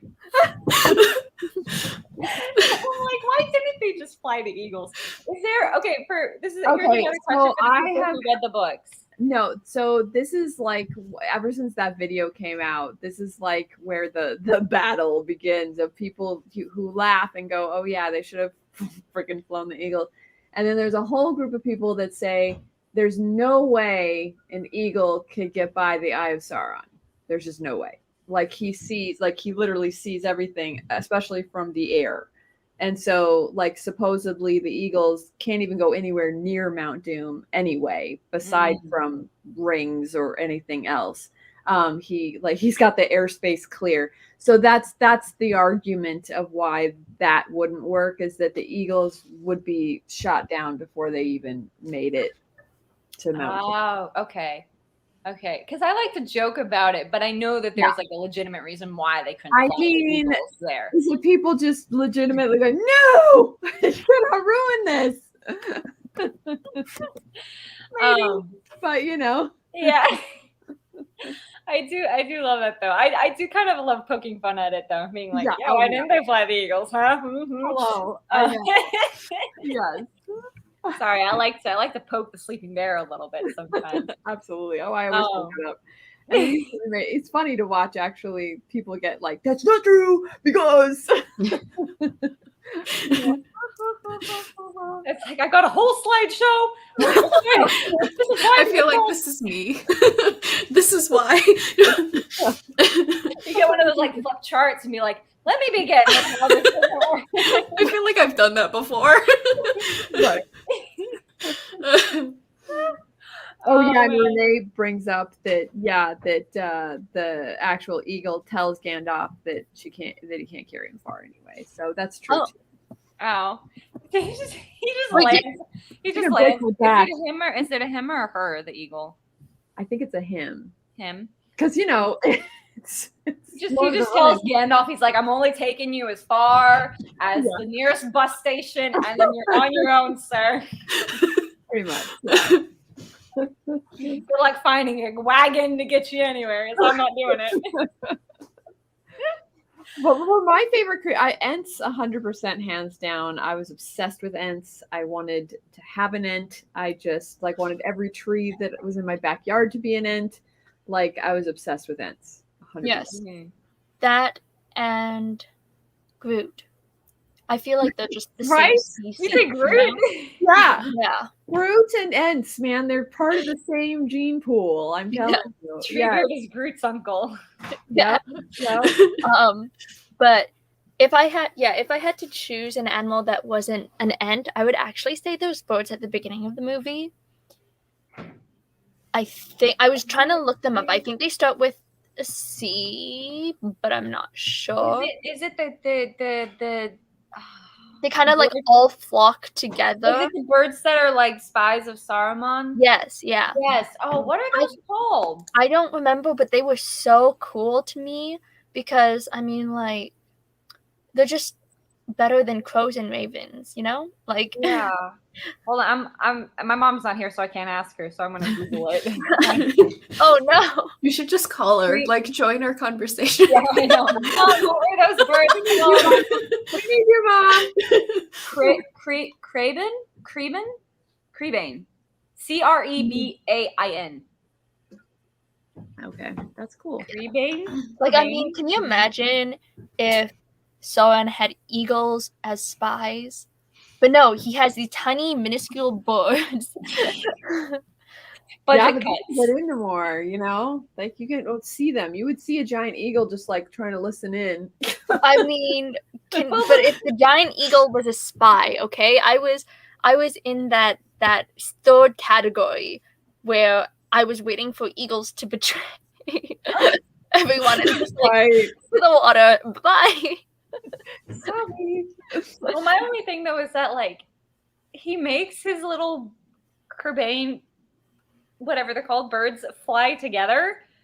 Yeah. So they're looking at it and they're like, "Wow, look at that cloud! Oh wait, that's not a cloud. That's birds." And then they're about to kill us. And so I feel like they're about as big as an eagle would be. So be not as conspicuous as an eagle. You never suspect them if they were separate from each other. Right? They were separate, but Sauron clearly is not smart enough for that. No. He's like, why he should go with the eagles, because then they're already there, and then the eagles can just drop them off in the middle of the sky.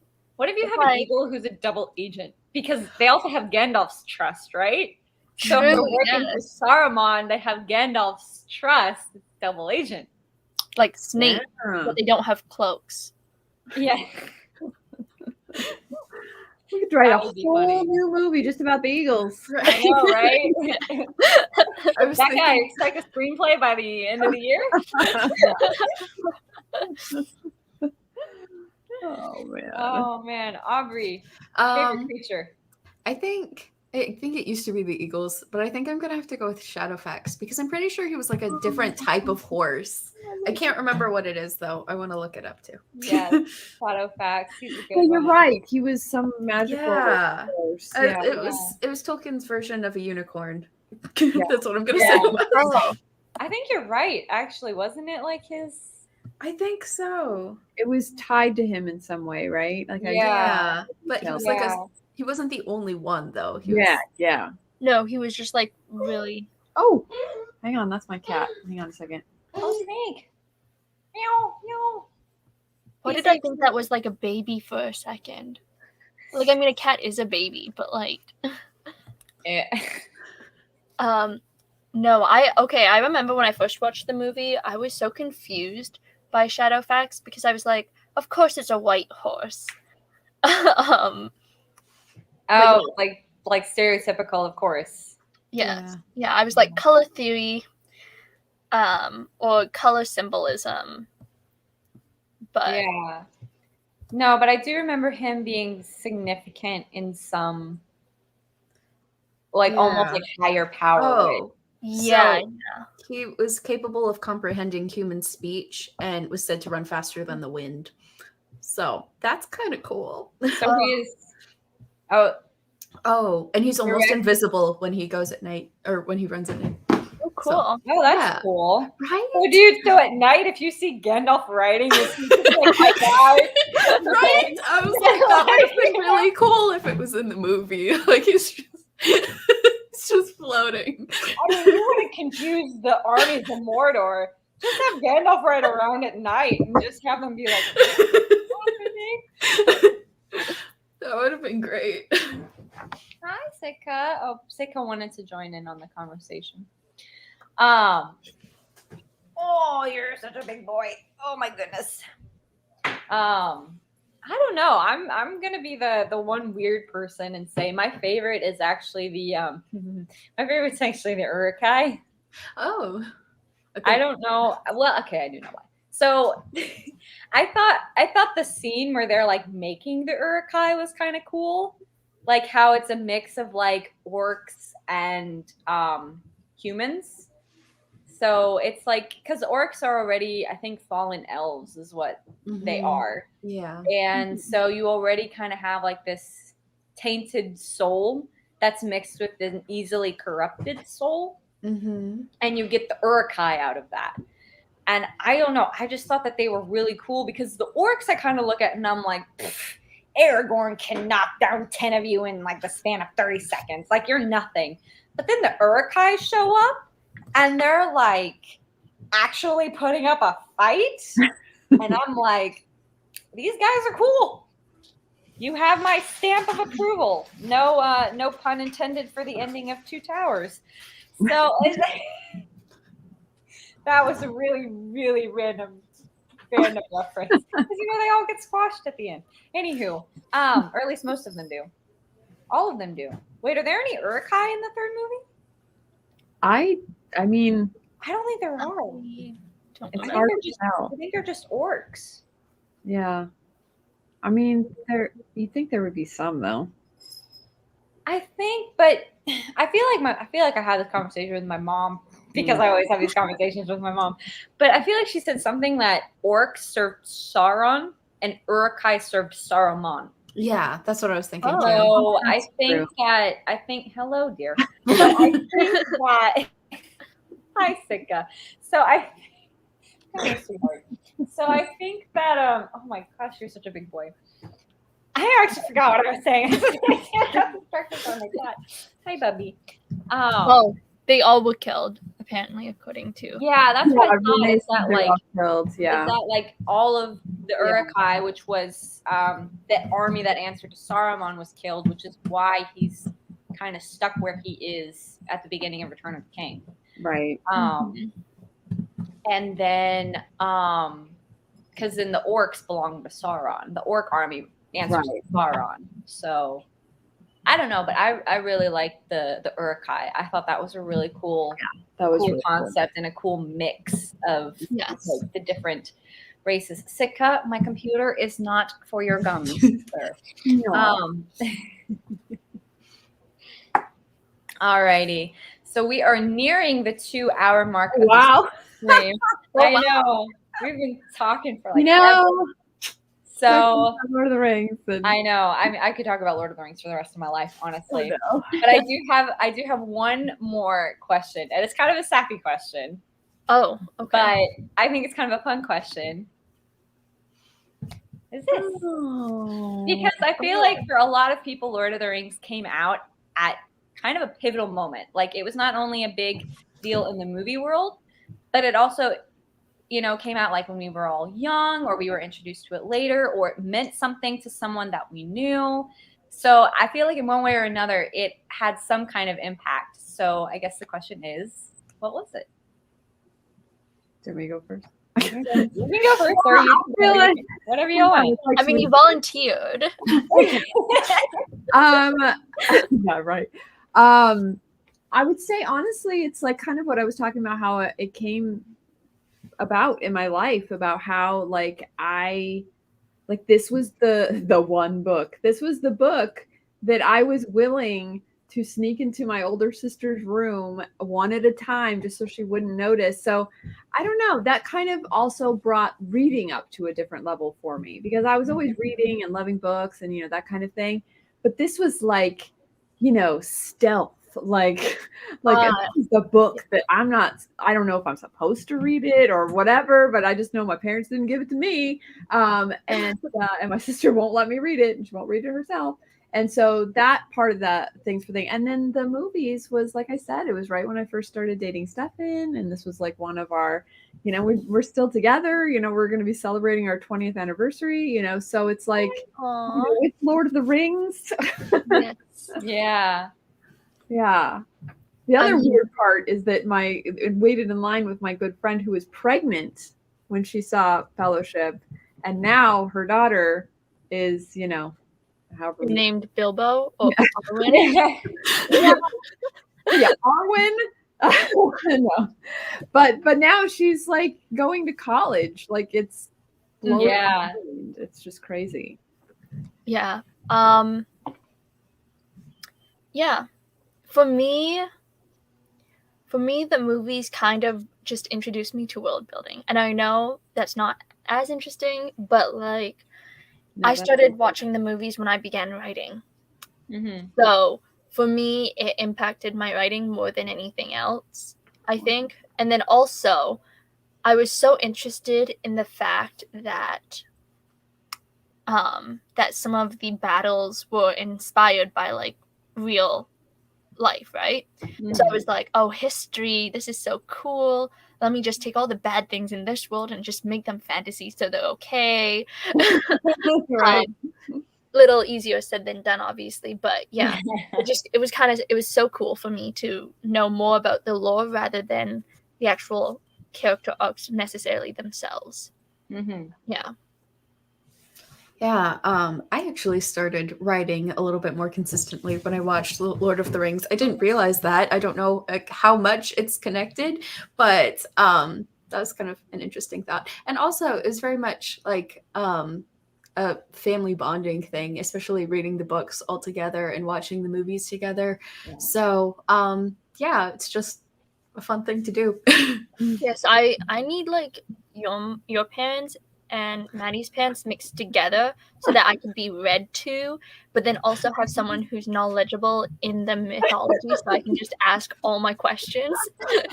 So I just need to lend you my mom, and Audrey needs to lend you her dad. Yeah, that's what I was thinking. I was like, he does the mythology, like fairy tales and stuff like that. Yeah. Also, like Japanese history as well. He kind of does stuff like Yes. Well, if you have any questions about Japanese history, fun. Been studying it for about half my life. So if you have any questions, cool. Yeah.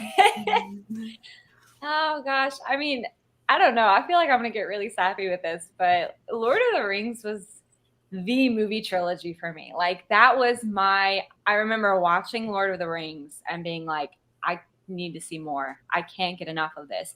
So I was that kid who was watching Lord of the Rings, the extended edition, all 4 hours, 12 hours of it, going back and watching it again with the commentary from the actors and director. I watched every single behind the scenes feature I could get my dirty little paws on. I had every behind the scenes book. I knew everything about these films. And they're the reason why I got into filmmaking. They're the reason why I got into screenwriting. They're the reason why I got into acting, was because I was just so enamored with these films that I wanted to do that. I was like, I want to tell amazing stories like that. Because when I was younger, kind of the movies that I had were movies that my dad wanted me to watch. So John Wayne Westerns, Bruce Willis movies, Die Hard, Towering Inferno, movies that really weren't fun. I mean, we had Star Wars, and Star Wars was kind of an eye-opener too to like these other genres. But there was nothing like Lord of the Rings until 2001. And nothing that I watched as a kid compared to the scale or the story or the characters or just anything that Lord of the Rings offered was not in anything I'd seen before. And I was like, I want to tell stories like that. I want to be part of stories like that. So really, it's Lord of the Rings is the reason why I'm an insufferable person to watch movies with, because I analyze everything, because Lord of the Rings made me that way, you know. But to me that's a good thing, because you know I've always been a visual storyteller, and I think Lord of the Rings was the movie trilogy that really made me feel like, you know, movies were more than just like going off to tell a story. They were an experience. Yeah. And I wanted to do everything in my power to be part of that experience, whether I was behind camera, in front of camera. So yeah, they ruined me. But I love Lord of the Rings, and I still can't believe that I was 6 years old when that first movie came out. And I still cannot believe it's been 20 years and I still don't have every line in that movie memorized. How dare you? I know. This is your homework for tonight. Yeah. Memorizing 4 hours. Yes. We expect to hear it. Which is sad too, because I can recite the whole Pirates of the Caribbean, Curse of the Black Pearl. That's because I can't do that with Lord of the Rings yet, though. But yeah, I mean, I honestly don't think any trilogy is ever going to beat Lord of the Rings. And here's a fun fact for anybody who didn't know. Lord of the Rings: Return of the King is currently still the only fantasy movie to have ever won Best Picture, and it is tied with Titanic and Ben-Hur for most Oscars won.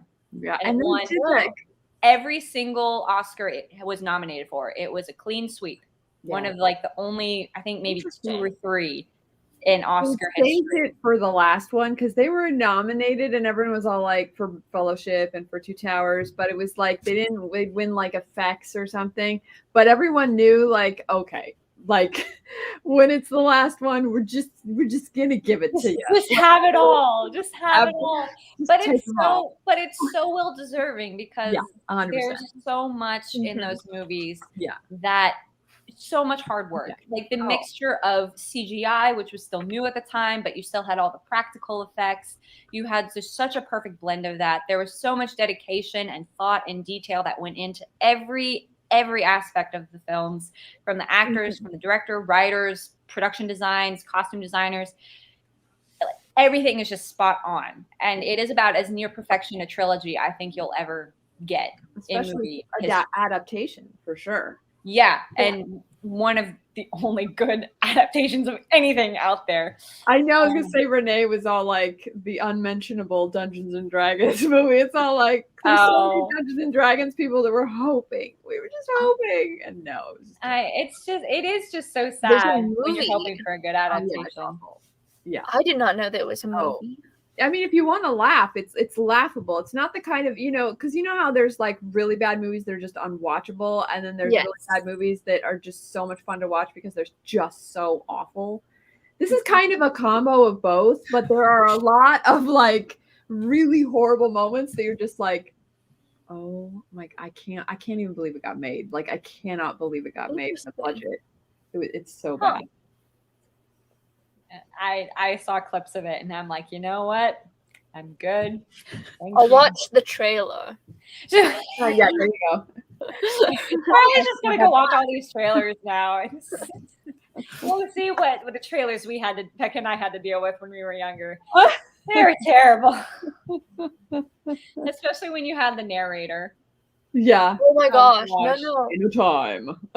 Yeah, those are okay. Those narrators are okay with kids' movies. Yeah. But when they're live action, that's when it gets a little weird. Yeah. Because it's like, why don't we have like the actual characters talking? Yes, especially in comedy romances, rom-com narrators for trailers. I didn't like those at all. Oh gosh. Yeah. Can you imagine how epic the trailers for Lord of the Rings would be if they were made now? Oh, They would be stunning. It would be amazing. Yeah. Hey, if you want to make one and then post it on your YouTube, I'll go watch it. Don't tempt me. I will crack out iMovie right now and we'll get started. Yes. You can be the narrator, the once upon a time. No, there shall be no narrator. Your narrator shall not pass in this trailer. That's right. Alrighty. Well, we are pretty much at the 2-hour mark. Did you ladies want to do just a quick little outro before we wrap up? Sure. Whoever wants to go first. Nose goes. Oh, I'll just go. I'll go. Let's just get it done. Hi, my name is Becca Smith, and I am a writer and YouTuber and crafter, and I do YouTubes on video about what? Does that make any sense? But I do. It's on my channel if you want to see it. She does YouTube on videos, guys. Yeah. Isn't that like? But that sounded like such a trailer thing to say. I know that you know. Yes. On VHS and DVD for everyone. Oh my gosh! I remember when that was a thing. Coming soon to VHS. I worked at a video store, and you tell kids that now, and they're like, "What's a video store?" That's the most shocking thing. Is you're talking about Blockbuster or Hollywood Video, and they go, "What's that?" Yeah. Yeah. But I remember that Blockbuster, when it closed, everyone was so sad. Like, it was a world sadness. Yeah. In a time before Hulu. There was Blockbuster. Hollywood Video reigned supreme. Yes. And Blockbuster came out of nowhere. Yeah, and I'm Charlotte. You can call me Charlie, and time has changed significantly during this 2-hour stream. But yes, I make videos on YouTube about writing and journaling, and yes, occasionally streaming. Yes, that too. My name is Aubrey Rose. I am a writer and a musician. I also have an author tube. I mostly post vlogs, and yeah. Yay! And once again, I'm Madeline Monahan. I'm a writer, actor, and she's back. So, Cat Mama. And she thought she was going to take a nap. Nope. Not this time, sweetheart. And you can find me here on YouTube. You can also find me over on Instagram, TikTok, and Twitter. That is the order in which I use those apps. So you'll get more content depending on which app you go on. But I want to say thank you so much to these wonderful ladies for coming out and nerding out with me today. I just still can't believe that it's been 20 years since Lord of the Rings came into our lives. But I'm so happy it is, because not only has it been amazing to see how like it's been so much impactful in so many people's lives, but also just the friends you get out of it. Yes. And how everybody just has a love for Lord of the Rings. And it's just so fun to talk about. So I'm really glad you ladies could come join me today. It really means a lot. And I'm so excited. I have to go watch Lord of the Rings now. Right? Me too. I'm just gonna go watch Fellowship of the Ring. I know. I think my family's watching a movie. I'm gonna have to kick them off and like, we're watching this now. You have no choice. You pop the DVD out, put Lord of the Rings in. I'm seriously thinking about it. Do it. I don't know why, but Fellowship always reminds me. I think it's because they released them at Christmas. Like I remember waiting in line and like, yeah. And it's just a perfect time too, because you're right, it is around the holidays, so it's like it's just so fun to have something that you can all kind of gather around and talk fondly of, in addition to like already kind of being in the spirit. So thank you ladies so much. This was so much fun, and I hope all of you have a wonderful rest of your day. Go watch Lord of the Rings and enjoy all of the hobbits. And oh gosh, what's a good Lord of the Rings line to end this on? Oh gosh. They're taking the hobbits to Isengard. There we go. All right, we'll go watch Lord of the Rings because they're taking the hobbits to Isengard. Bye. Bye.